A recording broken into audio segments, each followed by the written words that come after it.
이번 주간 하나님의 말씀은 민수기 34장에서 36장으로 마칩니다. 그 중에서 35장 9절부터 28절까지 하나님의 말씀을 제가 읽겠습니다. 여호와께서 또 모세에게 말씀하여 이르시되 이스라엘 자손에게 말하여 그들에게 이르라. 너희가 요단강을 건너 가나안 땅에 들어가거든 너희를 위하여 성읍을 도피성으로 정하여 부지 중에 살인한 자가 그리로 피하게 하라. 이는 너희가 복수할 자에게서 도피하는 성을 받아 살인자가 회중 앞에 서서 판결을 받기까지 죽지 않게 하기 위함이니라. 너희가 줄 성읍 중에 여섯을 도피성이 되게 하되 새 성읍은 요단 이쪽에 두고 새 성읍은 가나안 땅에 두어 도피성이 되게 하라. 이 여섯 성읍은 이스라엘 자손과 타국인과 이스라엘 중에 거류하는 자의 도피성이 되리니 부지 중에 살인한 모든 자가 그리로 도피할 수 있으리라. 만일 철 연장으로 사람을 쳐 죽이면 그는 살인자니 그 살인자를 반드시 죽일 것이요. 만일 사람을 죽일 만한 돌을 손에 들고 사람을 쳐 죽이면 이는 살인한 자니 그 살인자는 반드시 죽일 것이요. 만일 사람을 죽일 만한 나무 연장을 손에 들고 사람을 쳐 죽이면 그는 살인한 자니 그 살인자는 반드시 죽일 것이니라. 피를 보복하는 자는 그 살인한 자를 자신이 죽일 것이니 그를 만나면 죽일 것이요. 만일 미워하는 까닭에 밀쳐 죽이거나 기회를 엿보아 무엇을 던져 죽이거나 악의를 가지고 손으로 쳐 죽이면 그 친자는 반드시 죽일 것이니 이는 살인하였음이라. 피를 보복하는 자는 살인자를 만나면 죽일 것이니라. 악의가 없이 우연히 사람을 밀치거나 기회를 엿봄이 없이 무엇을 던지거나 보지 못하고 사람을 죽일 만한 돌을 던져서 죽였을 때에 이는 악의도 없고 해하려 한 것도 아닌즉 회중이 친자와 피를 보복하는 자 간에 이 규례대로 판결하여 피를 보복하는 자의 손에서 살인자를 건져내어 그가 피하였던 도피성으로 돌려보낼 것이요 그는 거룩한 기름 부음을 받은 대제사장이 죽기까지 거기 거주할 것이니라. 그러나 살인자가 어느 때든지 그 피하였던 도피성 지경 밖에 나가면 피를 보복하는 자가 도피성 지경 밖에서 그 살인자를 만나 죽일지라도 피 흘린 죄가 없나니 이는 살인자가 대제사장이 죽기까지 그 도피성에 머물러야 할 것임이라. 대제사장이 죽은 후에는 그 살인자가 자기 소유의 땅으로 돌아갈 수 있느니라. 아멘. 하나님, 하나님의 말씀을 우리가 이해할 수 있도록 알며 듣고 읽고 지키는 자가 되도록 또 말씀을 따르며 증거하는 자가 되도록 성령께서 도우시며 빛을 비추어 주시옵소서. 예수님의 이름으로 기도합니다. 아멘.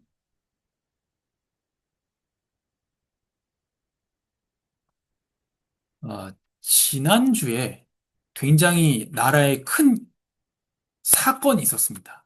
무슨 일이 있었죠? 네, 대통령을 선거하는 대선이 있었습니다. 그래서 대통령이 당선이 됐습니다. 그리스도인은 어떻게 해야 됩니까?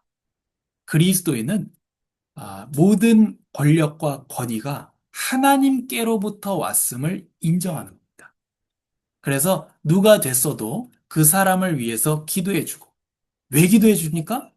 우리의 평안을 위해서 기도하는 겁니다. 그래서 예를 들면 회사의 사장님이 악덕이에요. 그 사람을 위해서 기도해야 됩니다.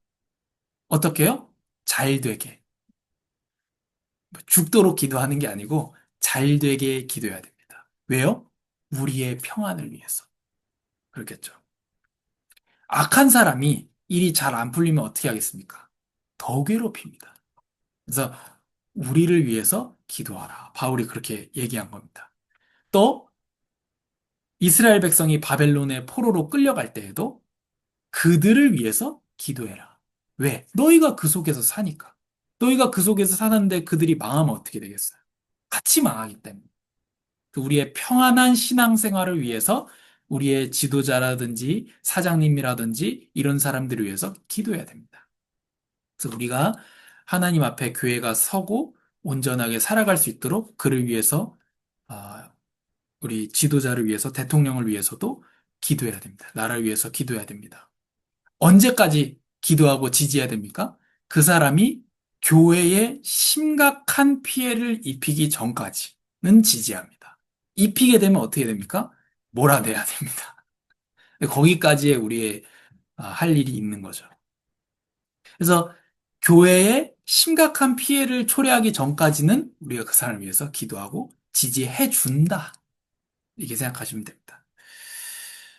누구든지 그렇습니다. 또 우리나라가 얼마나 지금 갈등이 심합니까? 세상에. 남자와 여자가 싸웁니다. 이 어른들은 잘 이 감이 안 오실 수도 있어요. 근데 요즘에 10대, 20대, 30대 젊은 사람들이, 여자들이 남자를 혐오해요. 남자가 또 여자를 혐오하고. 지금 통계를 보면 그 어느 때보다도 연애를 안 합니다, 사람들이. 여자가 남자 싫어하고 남자가 여자 싫어하니까요. 연애를 안 해요. 연애를 해야 결혼을 하고, 결혼을 해야 애를 낳죠. 지금 나라가 이렇게 어려움 속에 있는데, 혐오, 서로 싫어합니다. 또 어떻습니까? 젊은 사람은 나이 든 사람 싫어합니다. 혐오합니다, 혐오. 그리고 나이 든 사람도 젊은 사람 싫어합니다. 그냥 뭐 어른들이 철없다 이런 게 아니라 싫어합니다. 어디 놀러 가면 또 어떻습니까? 애기들 들어오지 말라고 이렇게 엄청나게 있습니다. 그러니까 서로 싫어합니다. 이런 혐오가 많은 가운데에 또 좌파, 우파도 나누어서 지금 엄청나게 싸우고 있습니다. 서로 비하합니다. 우파는 좌파 보고 공산당이라 그러고, 좌파는 우파 보고 계엄령이라 그러고, 서로 엄청나게 싸웁니다. 그러니까 진짜로 이 성경에 말하는 대로 분열입니다.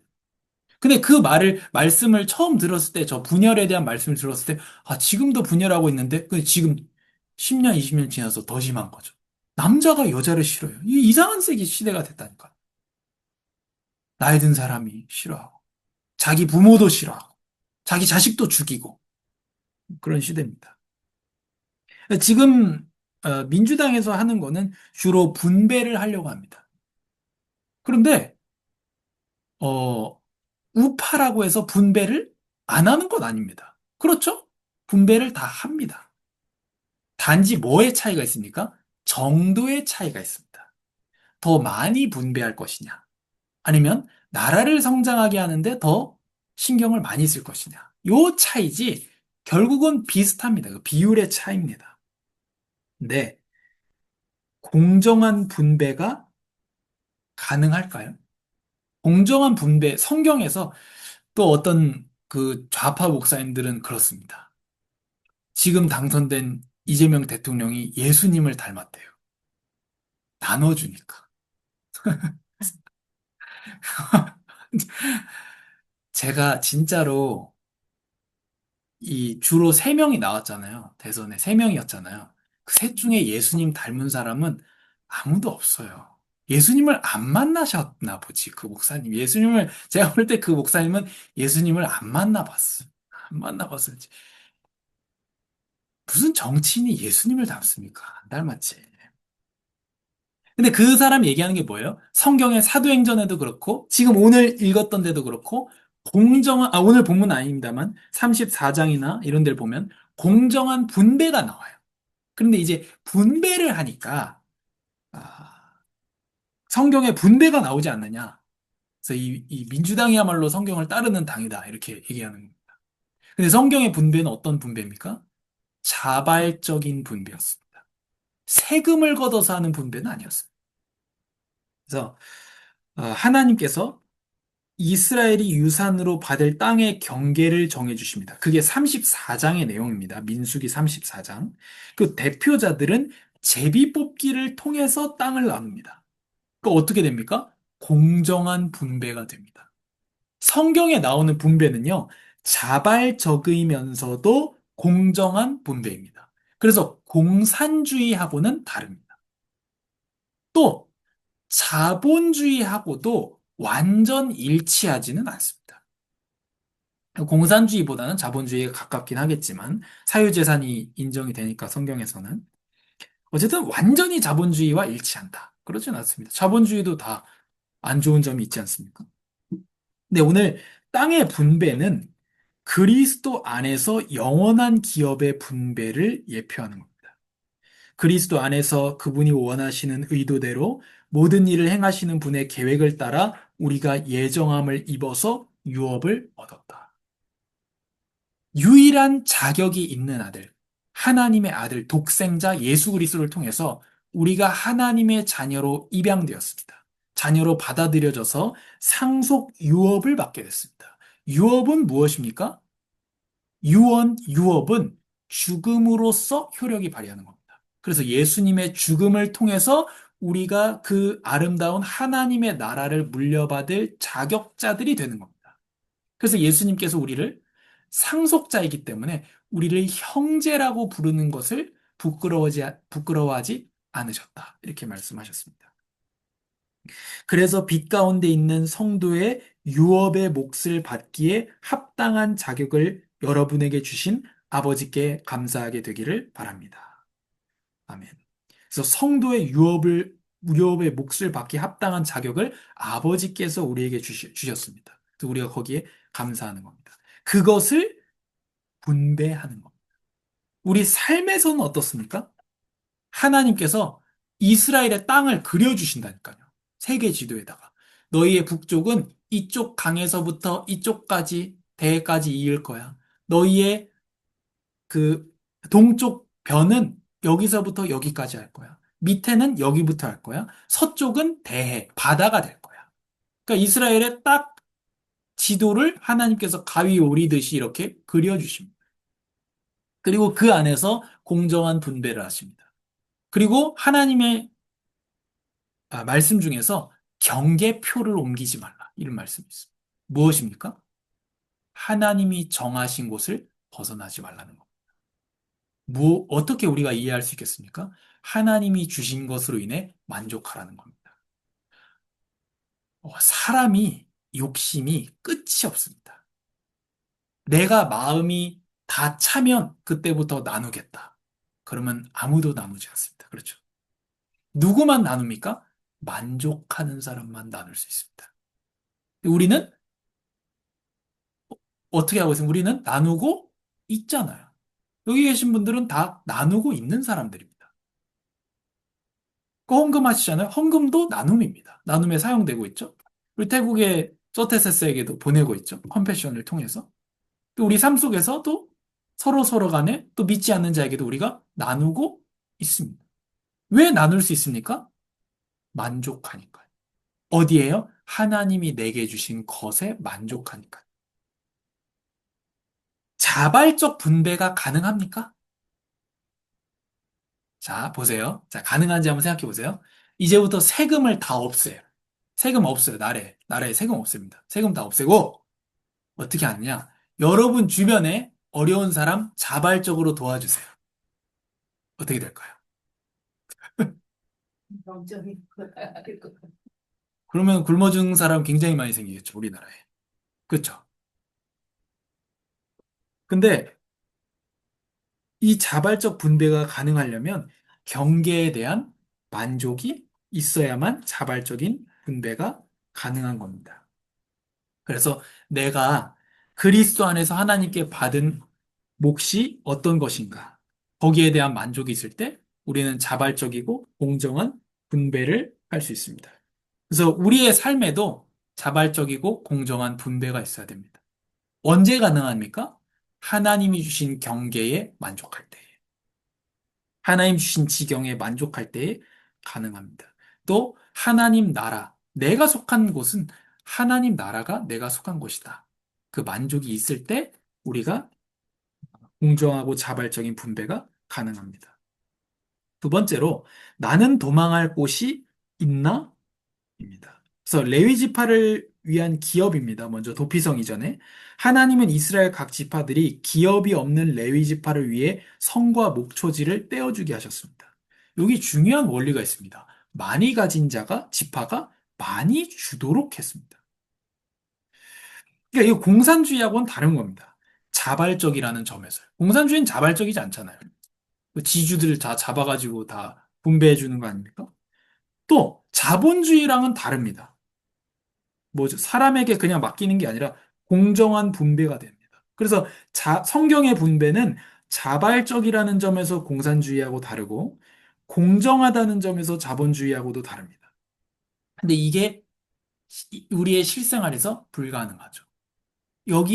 여기까지 이 사회의 수준이 인간의 수준이 도달하지 못한다는 거예요. 뭘 얘기하는 겁니까? 하나님의 은혜를 받은 사람들이 아니면 자발적이면서 공정한 분배는 불가능하다는 소리가 나옵니다. 이게 가능한 곳이 어디입니까? 교회만 가능합니다. 그게 사도행전 2장에 나오는 거예요. 되겠습니까? 이 사회에서 자발적이고 공정한 분배 되겠어요? 안 돼요. 근데 사도행전에 봤을 때는 교회만 되는 겁니다. 그러니까 뭘로만 됩니까? 하나님의 은혜가 아니고서는 이 사회가 아름다워질 수가 없다. 한계가 분명하다라는 걸 지금 보여주는 겁니다. 성경에서. 안 된다. 우리가 그래서 교회가요. 정권의 시녀가 되면 안 돼요. 무슨 말이냐? 교회가 보통은 우파에게 많이 이용을 당하죠. 그죠? 교회가 광화문에서 우파한테 이용당하죠. 그 우파 사람들 정말 교회 생각해서 하겠어요? 아닙니다. 이용하니까. 우파를 좋아해 주니까, 교회에서. 또 좌파에 이용당하는 기독교도 있습니다. 그러니까 교회가요, 이용당하고 있어요. 정치인들에게. 그러면 안 됩니다. 그래서, 어, 1번이 돼도 대통령이, 2번이 돼도, 김문수 후보가 대통령이 됐어도, 또 이재명 후보가 대통령이 되고, 그런 걸로 이 나라가 하나님 나라가 되고 안 되고 하지 않습니다. 교회가 역할을 똑바로 해야죠. 어차피 불가능합니다. 그 사람들의 하는 방법을 가지고. 왜요? 국민이 안 바뀌는데요. 국민이 어떻게 바뀝니까? 이게 바뀌어야 되는데. 이게 어떻게 바뀝니까? 하나님의 은혜를 받지 않고 하나님의 사랑을 받지 않고는 인간이 안 바뀌는데 인간이 만든 사회가 어떻게 바뀌겠습니까? 안 바뀌죠. 그리고 도피성입니다. 가나안 땅에 들어가서 요단강 동편의 세계 만들어라. 도피성을. 서편의 세계를 만들어. 이렇게 말씀합니다. 왜 이렇게 동편과 서편에 각각 세 개씩 만들었을까요? 어디서 사건이 일어났어도 도망가라. 이때는 지금하고 다릅니다. 어떤 사람을 고의로 죽였어요. 그러면 그 가족이 죽이러 옵니다. 고의로 죽였든 실수로 죽였든 그 죽은 사람 가족이 죽인 사람 죽이러 온다니까요. 복수하러 온다니까요. 사적으로 보복하려고 온단 말이에요. 이때의 시대는. 그러면 이 사람이 안 죽였어요. 만약에 억울해요. 근데 벌써 죽여버린다니까요. 그래서 재판을 받을 때까지 도망을 가라는 거예요. 도피성으로. 근데 그 도피성이 너무 멀어요. 가다가 잡혀 죽어버리면 안 되잖아요. 그래서 그런 일이 없도록 6개를 만들라는 겁니다. 이쪽에 3개, 이쪽에 3개. 그래서 하나님이 구원의 길을 여신다는 겁니다. 실수로 사람을 죽인 사람이 재판 없이 죽지 않게 하고 복수자에게서 보호하기 위함입니다. 근데 또 이럽니다. 복수자는 고의로 살인한 자를 반드시 죽이라고 얘기합니다. 살인자는 2명 이상의 증인이 있어야만 죽일 수 있습니다. 이게 성경의 법리에 그런 합리성을 우리가 볼 수 있는 겁니다. 예를 들면, 나 제가 사람 죽이는 거 봤어요. 그럼 죽여버리면 안 되잖아요. 한 명이 말했다 그래서. 그래서 2명 이상의 증인이 필요합니다. 그래야만 할 수 있습니다. 또, 살인자를 목숨을 대신하는 몸값으로 풀어주면 안 돼요. 그럼 부자는 살인해도 되잖아요. 몸값 주면 되니까. 안 돼요. 무조건 죽여야 돼요. 그러니까 하나님이 나라가 굉장히 이 법리적으로 그런 아름다운 것들을 우리가 볼 수 있습니다. 도피성으로 도망을 갔어요. 재판을 받습니다. 그리고 2명 이상의 증인이 증언을 했어요. 그리고 이 사람이 살인자가 맞아요. 그러면 복수자가 그를 죽입니다. 그리고 도피성 안에 피해서 재판을 받았는데 이 사람이 무죄다. 그럼 도피성 안에서 살아야 됩니다. 여기서 중요한 게 있습니다. 언제까지 도피성 안에서 피했느냐? 대제사장이 죽을 때까지. 그 만약에 이 사람이 도피성 안에서 살고 있어요, 지금. 이 실수로 사람을 죽인 사람이 도피성 안에서 살고 있는데 이 사람이 잠깐 나왔어요. 아우, 바깥 바람 좀 쐬자. 그러면 복수자가 밖에 칼 들고 기다리고 있다가 죽였어요. 죽여도 살인이 아닙니다. 정당한 걸 죽여도 됩니다. 죽여도 된다라고 지금 말씀하고 있어요. 그 이 사람 어디 꼭 붙어 있어야 됩니까? 도피성에 붙어 있어야 돼요. 그 이 사람을 한번 생각해 보세요. 내가 여기 예시를 들어주고 있거든요. 내가 밑에 사람이 있는 줄 모르고 무슨 무거운 물건을 밖에다가 던졌단 말이에요. 근데 그 물건에 맞고 사람이 죽어버렸어요. 그럼 이 죽은 사람 가족이 어떻게 해요? 나를 잡으러 죽이러 온단 말이에요. 뛰어온단 말이에요. 칼 들고 나 죽이러 온단 말이에요. 그럼 난 어디로 가야 돼요? 도피성으로 도망가야 되는 거예요. 도피성으로 미친 듯이 그럼 어떻게 했습니까? 사람들이? 도피성이 어디 있는지 생각을 하고 있겠죠. 평소에.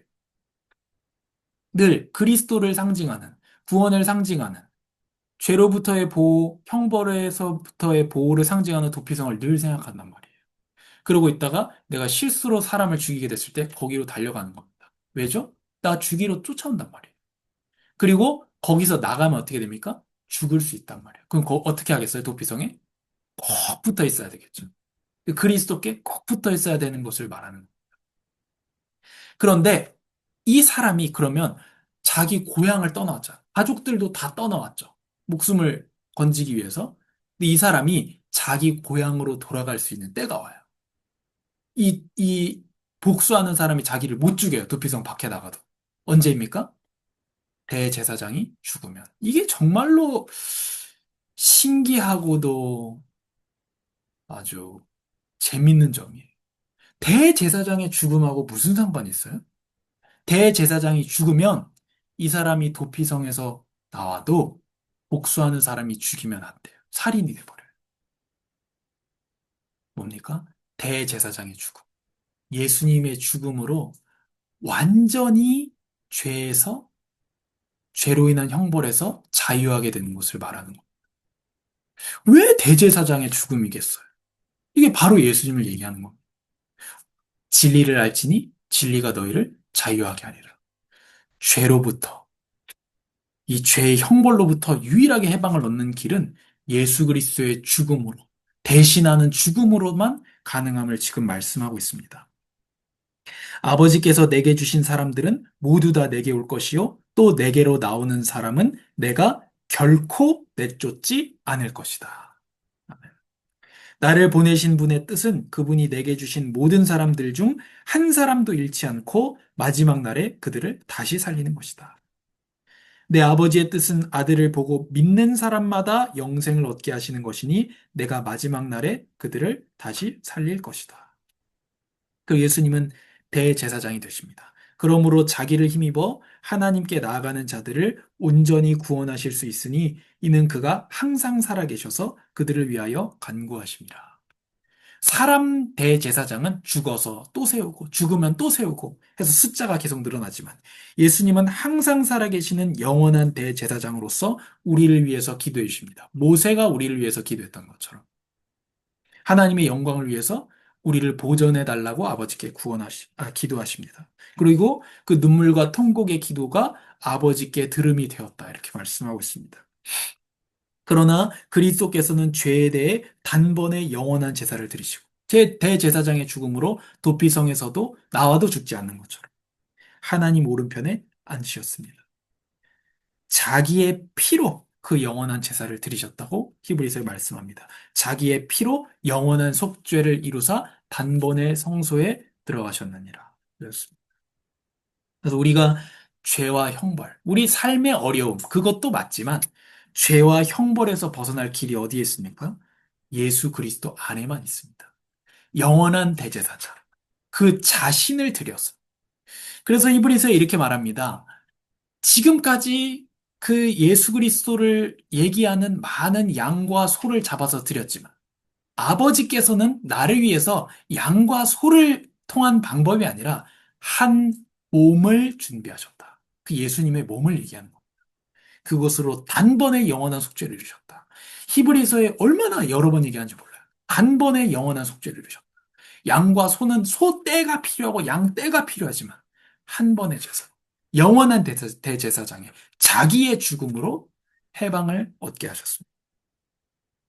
그리고 우리의 삶에서도 도피처가 예수님이십니다. 특히 죄와 형벌에 대해서 그렇지만 수고하고 무거운 짐진 자들아 다 내게로 오라 내가 너희를 쉬게 하리라. 그리고 어떻습니까? 우리도 다른 사람의 도피처, 도피성이 되어 주어야 됩니다. 내어줄 수 있어야 됩니다. 나를. 내가 나에게로 피할 수 있도록. 예수님이 우리의 도피성이 되어 주실 때 우리가 다른 사람의 도피성이 되줄 수 있습니다. 마태복음에 굉장히 유명한 말씀이 있습니다. 아, 받기를 원하는 대로 주라. 이 모든 인간관계의 완벽한 말씀입니다. 믿지 않는 사람들도 이 구절 굉장히 좋아합니다. 받기를 원하는 대로 주라. 그래서 황금 법칙이다 이렇게 말해요. 받기를 원하는 대로 주면 어떻게 되겠어요? 친절하게을 받고 싶으면 친절하게 해주라는 거. 그 모든 갈등이 다 끝나게 되겠죠. 그런데 그 앞에 이렇게 말씀하십니다. 너희 하나님께 두드려서 달라고 해서 구해라. 하나님께는 달라고 하고 사람에게는 내가 그 사람한테 받고 싶은 거 있으면 그거 줘버려라. 얘기합니다. 그래서 우리가 다른 사람의 도피처가 되려면 어떻게 됩니까? 내게 도피처가 있어야 됩니다. 오늘 앞 표지에 보면 나의 동굴이라는 말이 있습니다. 나의 동굴. 사람마다 동굴이 있습니다. 저는 저는 핸드폰이거든요. 동굴, 사람마다 동굴이 있어요. 극한의 스트레스를 받았을 때 뭐 합니까? 저는 핸드폰을 켭니다. 시선을 돌리는 거예요, 그냥. 너무 스트레스 받으니까. 그래서 굉장히 불편한데 전화를 할 일이 있어요. 전화를 해야 돼요, 제가. 전화를 걸어야 돼요. 불편한 사람한테. 그러면 저는 전화를 안 걸고 계속 핸드폰을 봅니다. 못 걸고. 어떤 느낌인지 아시겠어요? 사람마다 다 동굴이 있습니다. 그렇죠? 힘들 때, 슬플 때 TV 켜는 사람도 있을 거고요. 다 각자 있습니다. 그런데 죄와 형벌에 대한 도피성이지만 삶에서도 마찬가지입니다. 내가 어디로 도망가지? 예수님께로 도망가야 됩니다. 그래야 우리가 낙심하지 않게 됩니다. 그리고 거기서 여유가 있어야 다른 사람의 도피성과 도피처가 될 수 있습니다. 내가 죽겠는데 어떻게 도피처가 되겠습니까? 세 번째로 어디에 긁혀야 하는가입니다. 긁힌다는 말이 뭐냐면 사람마다 뭐 버튼이라고도 얘기하는데 사람마다 열받는 부분이 있습니다. 사람마다 예민한 부분이 있어요. 사람마다 까다롭게 구는 부분이 있습니다. 돈 정말 안 쓰는 사람이야, 저 사람은. 근데 그 사람이 펑펑 쓰는 지점이 있습니다. 옷은 한 벌도 안 사는데 게임기 나오면 닌텐도 나오면 전혀 돈을 아끼지 않고 산다니까. 다 그런 부분이 있습니다. 저도 주로 안 쓰지만 아낌없이 쓰는 그 부분이 있어요. 그렇죠? 그 사람마다 그런 부분이 있는 겁니다. 예민한 부분, 까다로운 부분, 돈을 펑펑 쓰는 부분이 있다는 거예요. 그게 긁히는 부분이죠. 근데 오늘 하나님이 정하신 경계로 옮기지 말라인데 므낫세 지파의 지도자들이 슬로브핫의 딸들이 다른 지파의 남자에게 시집 가면 유업이 유출될 염려를 모세에게 전합니다. 이거 혹시 말씀 기억나십니까? 슬로브핫의 딸들이 모세에게 나옵니다. 근데 여기가 아들이 없는 거예요. 그래서 기업을 못 받게 된 겁니다. 그래서 왔더니 모세가 딸이라고 기업을 유업을 못 받게 했는 건 말이 안 된다. 딸들에게 기업을 나눠줘라. 이게 된 겁니다. 그래서 이 슬로밧의 딸들은 뭡니까? 하나님 나라를 욕심냈단 말이에요. 그래서 공정한 아주 바람직한 욕심을 슬로밧의 딸들이 냈습니다. 근데 슬로밧의 딸들이 므낫세 지파예요. 근데 므낫세 지파의 지도자들이 왜 왔을까요? 자, 보세요. 므낫세 지파의 하나님 정해주신 그 경계에 므낫세 지파의 기업, 므낫세 지파의 땅을 므낫세 지파인 슬로브앗의 딸들이 가지고 있습니다. 이 슬로브앗의 딸들이 예를 들면 갓지파 남자한테 시집 갔어요. 그러면 이 기업이 어떻게 됩니까? 갓지파 땅이 돼버려요. 그래서 므낫세 지파 사람들이 지금 온 거예요. 자기 땅 뺏길까 봐. 아무리 형제지만 이거는 유출되면 안 된다. 근데 이거 이렇게 하면 될까요? 안 될까요? 돼요. 이거 하나님 기뻐하시는 거. 자, 우리 민수기 이제 끝납니다. 민수기 36장이에요. 처음과 끝이 중요하겠죠. 민수기의 처음은 숫자를 세는 걸로 시작합니다. 민수기라는 말 자체가 백성, 숫자를 센다는 말이거든요. 민수기의 마지막은 땅에 대한 욕심을 내는 걸로 끝나요. 마지막이 중요하잖아요. 처음과 마지막이. 근데 그 마지막이 뭐냐? 혹시 땅 뺏길까 봐, 다른 집한테. 그게 마지막이에요. 하나님의 나라에 대해서 너희가 욕심을 내라는 겁니다. 그 땅의 기업은 새로운 세계의 영원한 기업을 예표합니다. 그래서 실제로 이렇게 하나님께서 모세를 통해서 이렇게 판결을 내주셨어요. 므낫세 지파의 딸들인 너희 슬로밧의 딸들은 무조건 므낫세 지파 안에서 결혼해라. 왜? 이 기업이 다른 지파로 유출되지 않도록 이렇게 결정을 내주셨다. 이 모든 사람들은 믿음을 따라 살다가 죽었습니다. 과거의 성도들이죠. 그들은 약속하신 것들을 받지 못했지만 그것들을 멀리서 보고 환영했으며 세상에서는 외국 사람이며 나그네임을 고백했습니다. 우린 나그네입니다. 이렇게 말하는 사람들은 자신들이 본향을 찾는 사람들임을 분명하게 보여줍니다. 우린 나그네입니다. 본향 찾는 사람들입니다. 만일 그들이 떠나온 곳을 생각하고 있었다면 돌아갈 기회가 있었을 것입니다. 뭐죠? 이집트는 아니라는 거예요, 본향이. 그러나 그들은 이제 더 나은 곳을 사모합니다. 이집트가 아닙니다. 그것은 하늘에 있는 것입니다. 우리의 본향은 하늘에 있습니다. 그러므로 하나님께서도 그들의 하나님이라 불리는 것을 부끄러워하지 않으시고 그들을 위해 한 도시를 예비하셨습니다. 하나님 나라를 예비하셨습니다. 그래서 우리는 어디에 긁혀야 되고, 어디에 예민해야 되고, 어디에 까다롭게 굴어야 되고, 어디를 따져야 되고, 어디에 펑펑 써야 되느냐? 하나님의 나라를 침략하는 데 그래야 됩니다. 침략하는 사람이 차지하게 될 것이다. 이게 마태복음의 말씀이에요. 예수님의 말씀이에요. 세례 요한의 때부터 지금까지 하나님의 나라는 침략을 받고 있으니 침략하는 자가 하나님의 나라를 차지할 것이다. 이렇게 말합니다. 이런 말이 있습니다. 욕심 낼 거를 욕심내라. 그 말은 두 가지 뜻이 있습니다. 첫 번째, 욕심내지 말 거. 말도 안 되는 거 욕심내지 마라. 또 다른 뜻은 뭡니까? 욕심내야 할 것은 욕심 좀 내라는 거. 그래서 우리가 하나님의 나라를 욕심내고, 내가 하나님 나라에 들어가는 것을 욕심내고, 또 내가 있는 가정과 직장에 하나님의 그 공정한 분배가 이루어지는 하나님의 나라가 세워지는 것을 우리가 욕심을 내야 돼요. 그래서 우리가 정말 믿지 않는 자와의 차이점이 보여야 되거든요. 그것이 뭡니까? 세상 것에 욕심내지 않고 하나님의 나라를 욕심내는 것. 그게 우리의 모습이 돼야겠습니다. 그래서 우리가 민수기의 지금까지를 보면서 하나님 무엇을 원하시냐? 과거를 보기를 원하십니다. 옛날을 기억하라. 오래전 세대들을 생각해보라. 너희 아버지에게 물어보라. 그가 말해줄 것이다. 너희 장로들에게 여쭤보라. 그들이 설명해 줄 것이다. 이게 민수기의 중요한 주제입니다. 2세대, 이 모든 사건을 겪은 2세대에게 모세가 얘기하는 겁니다. 너희 조상들 봤잖아, 1세대. 불신앙한 사람들 어떻게 되는지 봤잖아. 믿으면 어떻게 되는지 봤잖아. 너희 앞으로 어떻게 할 거야? 이게 민수기입니다. 그래서 경고를 받아야 됩니다. 과거를 보고 그들에게 일어난 이런 일들은 본보기로서 말세를 만난 우리를 위해 경고로 기록된 것입니다. 무슨 경고요? 불신앙하면 어떻게 되는지. 또 소망을 가져야 됩니다. 과거를 보고. 무엇이든지 이전에 기록된 것은 우리에게 교훈을 주기 위해 기록됐습니다. 이는 우리로 하여금 성경이 주는 인내와 위로로 인해 소망을 품게 하려는 것입니다. 무슨 소망입니까?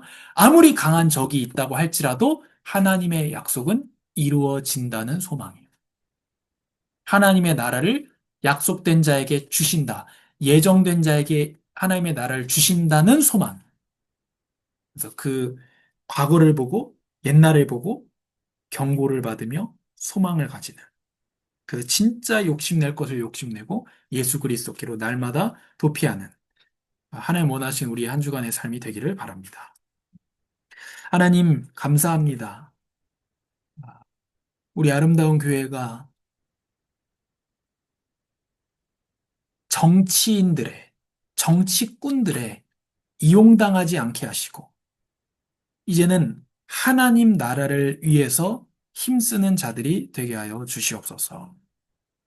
하나님, 공산주의도 아니고 자본주의도 아닌 하나님의 은혜와 사랑, 하나님이 정해주신 경계에 만족하는 자로서 자발적으로 공정하게 분배하는 교회가 되게 하여 주시옵소서.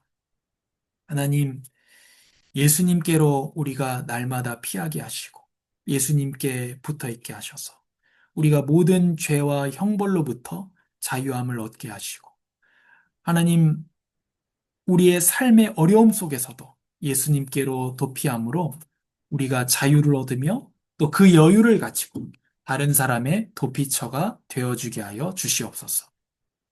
하나님, 우리가 욕심낼 것을 욕심내게 하시고 하나님의 나라에 욕심내며 세상 것에 욕심을 버리고 진짜 값어치 있는 것에 우리의 삶을 드리게 하여 주시옵소서. 예수님의 이름으로 기도합니다. 아멘.